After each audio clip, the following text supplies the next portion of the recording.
Terre de Café, c'est une histoire qui commence en 2009 et on a voulu avoir une approche sur le café, une approche fine et contemporaine. Il y a deux manières de travailler. On va dans les plantations, c'est là où vraiment on a une approche encore plus fine parce qu'on est capable de voir même jusqu'à avec quelle eau le café est lavé une fois qu'il a été récolté.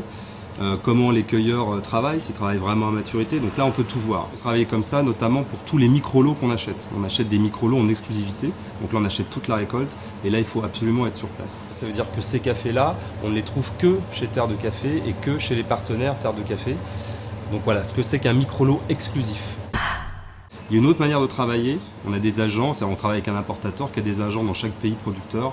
Et on goûte régulièrement des lots de café. Et quand il y a vraiment un lot qui nous fait flasher, on l'achète, on teste. Et si vraiment le lot est régulier, on achète plusieurs sacs. Il y a de plus en plus de demandes de beaux cafés. Et donc les planteurs améliorent la qualité, améliorent leur respect de l'environnement. Et ils sont capables aujourd'hui, même certains planteurs, de travailler avec les clients qu'ils veulent. Ils choisissent même les chaînes de torréfacteurs, même de coffee shop avec qui ils veulent travailler. Donc cette démarche de durabilité, elle est inscrite dans le cercle vertueux qui est en train de se mettre en place sur les cafés de qualité. Le café doit se consommer frais. Nous, on torréfie une fois par semaine, de manière à ce que les cafés qu'on a en boutique ou qu'on livre chez nos partenaires aient au maximum une semaine de torréfaction. Tout ça, c'est un métier de précision, donc des protocoles ont été mis en place.